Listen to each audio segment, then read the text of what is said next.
अस्सलाम वालेकुम and welcome to another interesting video. तो आज की वीडियो में हम डिस्कस करेंगे कि जो हमारा पेरिटोनियल डायलिसिस होता है, जो पेट वाला डायलिसिस आम लफ्ज़ों में बोलते हैं, ब्लड लेस डायलिसिस बोलते हैं। तो उसमें हम फ्लूइड्स यूज़ करते हैं, कुछ सॉल्यूशन यूज़ करते हैं। तो उन सॉल्यूशंस में क्या डिफरेंस होता है, उनकी क्या कंपोजिशन होती है, ये सारा कुछ आज इस वीडियो में डिस्कस करेंगे। तो बेसिकली हमारे पास जो नॉर्मल यूज़ होते हैं फ्लूइड्स, वो 3 तरह के होते हैं। तो उनमें क्या डिफरेंस है? उनमें एक तो कलर कोडिंग का डिफरेंस होता है, कलर कोड किया होता है, वो हमारी ईज़ के लिए होता है, हमारी आसानी के लिए होता है कि हमें देखने से पता चल जाए कि ये फ़लाँ वाला सॉल्यूशन है। दूसरा जो उनमें डिफरेंस होता है, आप देख सकते हो स्क्रीन पे भी, कि उनमें कंसंट्रेशन का डिफरेंस होता है, जो वो कंसंट्रेशन ग्लूकोज़ की होती है। एक होता है 1.5% ग्लूकोज़ सॉल्यूशन, एक होता है 2.3% ग्लूकोज़ सॉल्यूशन और एक होता है 4.25% ग्लूकोज़ सॉल्यूशन।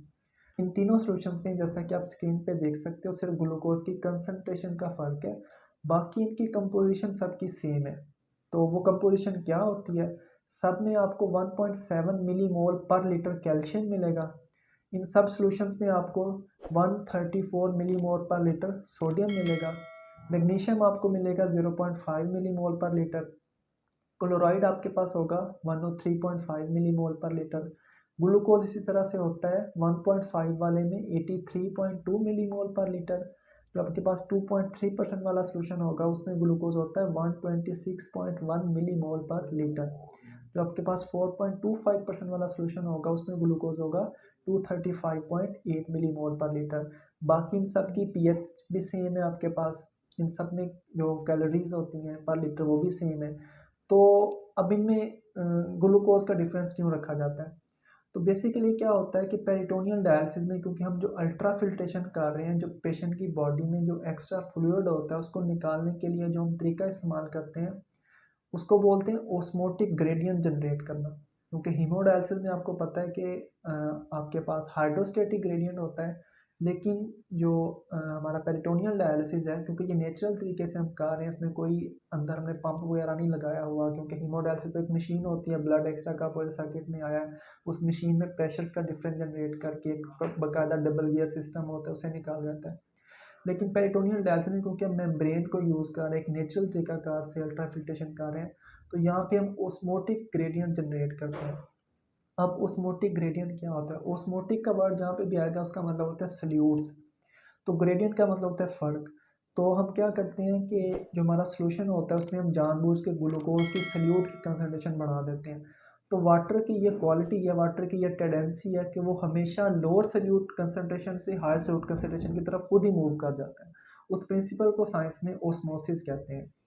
तो अगर किसी पेशेंट में ज़्यादा अल्ट्रा फिल्ट्रेशन डिज़ायर होती है, तो उसमें हम ज़्यादा कंसंट्रेशन वाला ग्लूकोज सॉल्यूशन यूज़ कर लेते हैं। तो ये बेसिकली मैकेनिज़्म था अल्ट्रा फिल्ट्रेशन का पीडी में और कौन से सॉल्यूशंस अवेलेबल होते हैं।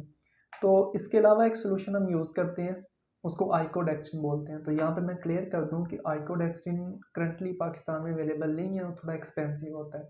लेकिन इसके अपने यूजेज़ हैं, इसके बेनिफिट्स हैं। तो आइकोडेक्स्ट्रिन हम कब यूज़ करते हैं?